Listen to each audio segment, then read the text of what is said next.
Ibrahim alaihissalam setelah memiliki anak Ismail dan sebelum lahirnya Ishak, jadi Ismail ini masih masa menyusui, masih di bawah 1 tahun umurnya. Datang perintah Allah Azza wa Jal memerintahkan Ibrahim alaihissalam untuk membawa istrinya Hajar ke Mekah. Mekah waktu itu ikhwah-ikhwah sekalian adalah sebuah lembah yang tidak ada kehidupan sama sekali. Kata Allah Azza wa Jal melalui lisannya Ibrahim alaihissalam, ya Allah, aku tinggalkan keluargaku di sebuah lembah, tidak ada tumbuhan, jangankan tumbuhan hijau, tumbuhan mati nggak ada, gersang, nggak ada kehidupan. Tetapi kata Nabi Ibrahim alaihissalam, tapi itu di lokasi rumahmu yang mulia. Jadi Ka'bah itu dibangun pertama kali oleh siapa? Adam alaihissalam dengan anaknya Syith.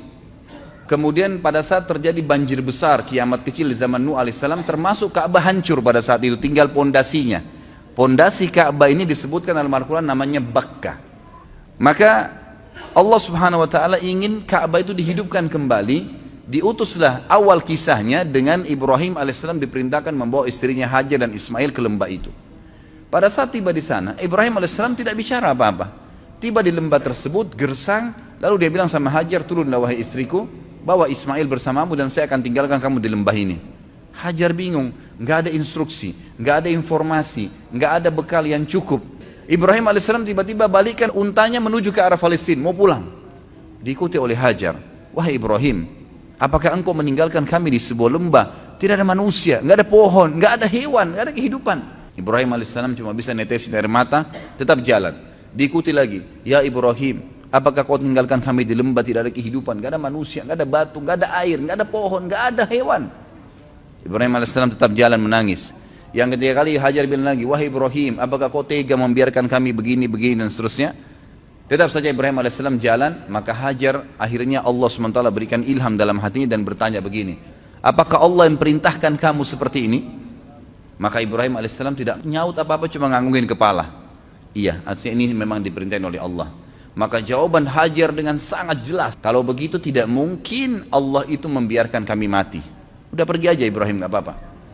Ibrahim alaihissalam pun pulang ke Palestina. Di tengah jalan dia berdoa, ya Allah, aku telah meninggalkan keluargaku di sebuah lembah, tidak ada kehidupan, tidak ada pohon, tidak ada air, tidak ada manusia, tidak ada hewan.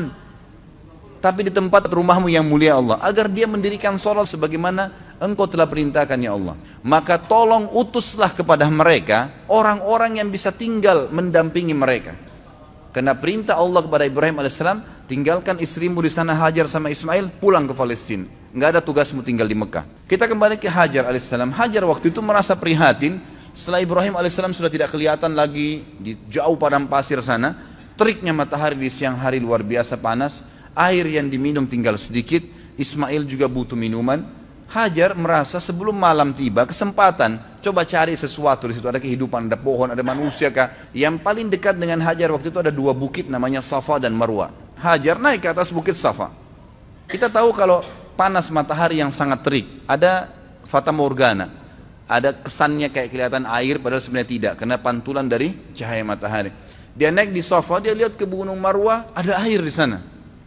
Maka yang terjadi, Hajar alaihissalam turun dari Safa, di tengah-tengah lembah dia berlari, naik di Marwa, dia lihat kiri kanan gak ada air, dia lihat ke arah Safa, ada air di sana. Diulangin lagi sama dia, turun dari Marwa, di tengah-tengah lembah lari lagi, kemudian naik di Safa, terjadi sama. Sampai 7 kali dia bolak-balik, dari Safa ke Marwa, Marwa ke Safa, terus begitu sampai 7 kali. Terakhir di Marwa dia lihat, oh berarti tidak ada ini. Lalu dia kembali ke anaknya Ismail. Waktu dia kembali ke Ismail alaihissalam, dia kaget, ternyata di bawah kakinya Ismail ada mata air. Ada khilaf di antara ulama tentang dari mana mata air itu. Ada yang mengatakan dari pijakan kaki untanya Ibrahim alaihissalam, tapi riwayat ini lemah. Ada yang mengatakan memang dari sentakan kaki Ismail waktu lagi menangis, itu juga lemah. Yang paling kuat adalah Allah SWT mengirim Jibril dan mengepakkan sayapnya, lalu keluarlah mata air tersebut. Pada saat Hajar tiba, lihat air, dia datangin air tersebut dengan semangat, lalu dia buat bendungan kecil dari padang pasir itu, sambil mengucapkan lafaz yang digunakan dalam bahasa Palestina, bukan orang Arab ya, ini bukan bahasa Arab, bahasa asli orang Palestina. Dia mengatakan zam-zam. Artinya apa? berkumpullah, berkumpullah. Jadi makna Zam-Zam itu sebenarnya. Maka dia bilang Zam-Zam, ditutup sama dia. Kata Nabi SAW, semoga Allah merahmati ibunya Ismail. Kalau dia tidak bendung, maka Zam-Zam akan menjadi lautan yang luas. Tapi kekhawatiran seorang ibu takut airnya habis. Tapi kalau dia biarin, udah jelas berkah dari Allah. Jadi lautan yang luas. Bayangkan sekarang miliaran orang yang minum gak habis-habis gitu. Baik, akhirnya pada saat itu kejadian terjadi di jazirah Arab yang lain. Tepatnya di negeri Yaman, ada bendungan namanya Bendungan Ma'rib. Terkenal sekali negeri Yaman. Surah Saba menjelaskan masalah itu. Karena mereka kufur terhadap nikmat Allah, bendungan itu Allah hancurin, sehingga akhirnya di sisi barat dan timurnya negeri Sabak dulu ini penuh dengan, semua di sisi baratnya pohon buah-buahan, di sebelah timurnya semua jenis sayuran ada, kaya raya mereka. Tapi karena mereka kufur, Allah hancurkan bendungannya, lalu Allah ganti dengan pohon-pohon yang berduri. Ringkas cerita, keluarlah suku-suku Arab dari Yaman pada saat itu, dan waktu itu tidak ada suku Arab kecuali di Yaman. Mereka keluar menuju ke negeri Syam. Jadi mereka mau menuju ke negeri Syam. Di tengah-tengah jalan itu ada kota Mekah. Mereka lewatinlah jazirah Arab itu menuju ke negeri Syam, karena negeri Syam ini subur. Mereka mau pindah ke sana gitu. Ternyata lewat di dekat lembah Mekah, mereka temukan di atas lembah Mekah itu ada banyak burung berputar-putar. Mereka bingung, setahu kami di lembah ini nggak pernah ada air, kok bisa ada burung lagi berputar-putar? Mereka mampir, utus 2 orang, coba lihat di sana ada apa. Mereka kaget, mereka temukan Hajar dengan anaknya Ismail alaihissalam duduk di sebelah mata air Zam-Zam. Mereka mengatakan, kami ingin tinggal di sini, suku kami cukup besar. Tidak disebutkan jumlah mereka, tapi yang jelas ratusan orang pada saat itu, satu suku semuanya pindah dari Yaman ke negeri Syam. Dan ini hasil dari doa Nabi Ibrahim alaihissalam yang berdoa minta diutus kepada Hajar dan Ismail orang yang bisa hidup bersama mereka. Dan suku ini bernama suku Jurhum. Keluarlah suku Jurhum ini terus masuk, kemudian pamit dengan Hajar, wahai ibu, kami ini adalah suatu suku yang besar dan kami keluar dari negeri Yaman, tapi kami nggak punya tempat tinggal. Bisa nggak kami tinggal di sini? Nanti kami bentuk komunitas, kami punya peternakan, kami juga ahli perkebunan, karena mereka memang ahli perkebunan di Yaman, gitu kan? Kami akan buat dan kami akan bayar upeti. Yang penting kami bisa hidup dekat mata air ini. Kata Hajar, baiklah. Maka spontan pada saat itu terbentuk komunitas kota Mekah. Mereka membangun rumah, mereka sudah bawa peternakan, unta, sapi, kambing dibawa dari kampungnya Yaman. Terus mereka juga sudah mahir bercocok tanam. Ringkas cerita, menjadi rapilah Mekah itu, mulai ada penghuni. Pada saat itu Ismail alaihissalam tumbuh besar di tengah-tengah suku Jurhum.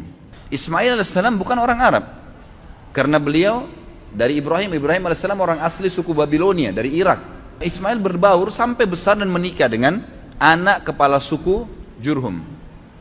Setelah menikah, tapi tidak disebutkan di sini prediksi umurnya Ismail alaihissalam, maka datanglah Ibrahim alaihissalam diperintahkan oleh Allah SWT untuk mengunjungi Mekah. Beliau datang mengunjungi istrinya. Tapi pada saat itu yang saya dapat dalam buku sejarah adalah setelah Ismail menikah dengan anak kepala suku Jurhum. Datang dan Ismail ini sangat gemar alaihissalam berburu. Maka dia pun lagi keluar berburu. Ibrahim datang ke rumahnya lalu bertanya pada istrinya dari belakang pintu, di mana suamimu? Dikatakan lagi pergi berburu. Berapa lama kira-kira biasa dia berburu? Ya sekitar sebulan baru kembali. Kemudian kata Ibrahim, bagaimana kehidupan kalian? Istrinya mengeluh, hidup kami susah, hidup kami nggak enak, hidup kami gini. Tidak pernah lisannya mengatakan alhamdulillah. Tidak pernah ada pujian Allah.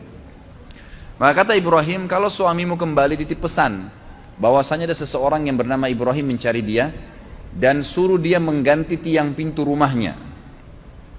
Pulanglah Ibrahim alaihissalam setelah ketemu Hajar beberapa hari, lalu kembali lagi ke Palestina. Ismail alaihissalam kembali, lalu kemudian Ismail pulang ke rumahnya, tanya istrinya, siapa yang datang? Oh, ada tamu namanya Ibrahim. Apa yang dia bilang? Dia tanya masalah-masalah kita di sini, lalu saya menyampaikan keluhan-keluhan kita semuanya, keadaan kita di sini.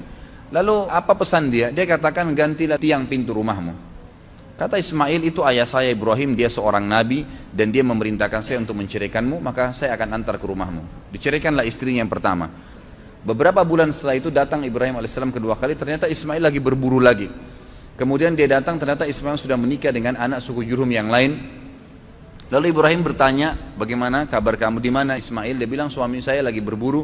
Bagaimana kehidupan kalian? Istri yang kedua ini semuanya pujian kepada Allah. Alhamdulillah hidup kami cukup, alhamdulillah kami bahagia, alhamdulillah begini, selalu muji Allah. Maka kata Ibrahim alaihissalam, kalau suami kau kembali, katakan ada tamunya datang bernama Ibrahim, dan sampaikan agar dia mempertahankan tiang pintu rumahnya. Tentu pada saat Ismail pulang ke rumahnya dulu, dia belum ke rumah ibunya, lalu dia tanya istrinya, siapa yang datang? Dia katakan ada satu orang nama Ibrahim. Apa pesannya? Dia suruh pertahankan tiang pintu rumahmu. Kata Ismail, itu ayah saya Ibrahim, dia seorang nabi dan dia menyuruh saya mempertahankan rumah tangga denganmu. Ringkas cerita, Ismail ketemulah dengan Ibrahim alaihissalam.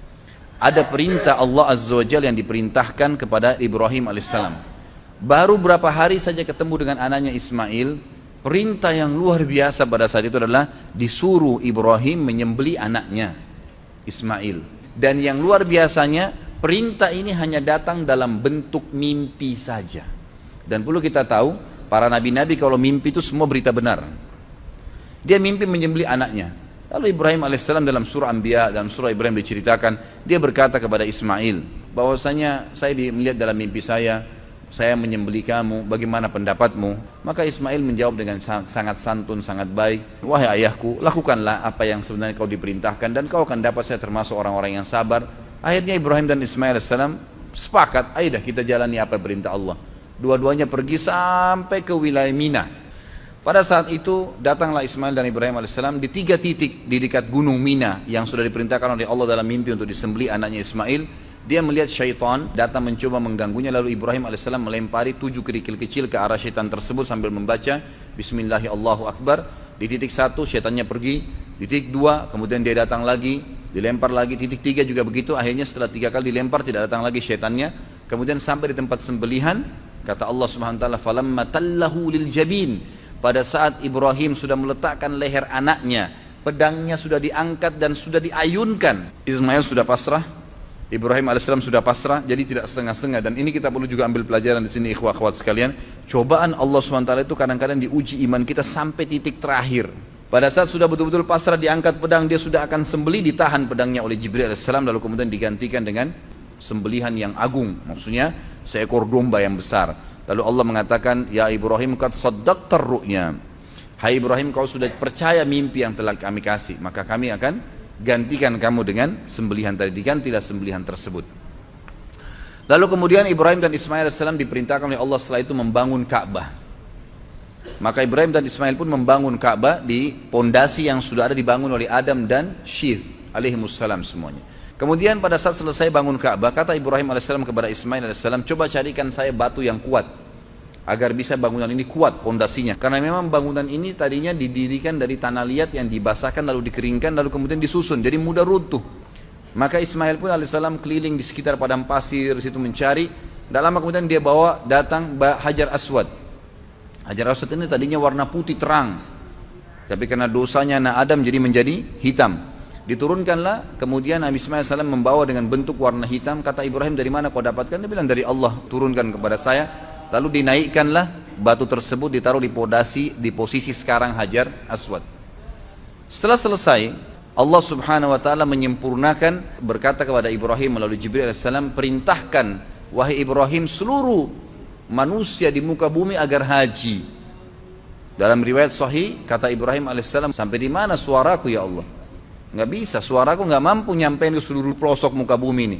Kata malaikat Jibril, ma'alaika illal balagh, tugasmu hanya menyampaikan. Maka Ibrahim alaihissalam pun mencari gunung tertinggi di Mekah pada saat itu. Sebagian ahli sejarah mengatakan di Jabal Rahmah yang ada di Arafah. Tapi ini sebuah athar, tidak disebutkan tentang kesahihannya. Ada yang beriwayat mengatakan naik di atas Ka'bah lalu berteriak, mengatakan, wahai sekalian orang-orang yang beriman, berhajilah. Dalam riwayat ini dikatakan suara Ibrahim alaihissalam dibawa oleh angin ke seluruh pelosok muka bumi, dan semua orang beriman dengar dan kemudian mereka datang. Bahkan Allah SWT menceritakan datang orang-orang tersebut sampai dhamir. Pakai dhamir itu artinya unta-unta yang kurus karena jauhnya mereka jalan. Datanglah mereka dalam ibadah haji. Lalu rangkaian semua tadi yang dilakukan Ibrahim AS dengan keluarganya menjadi rangkaian ibadah haji.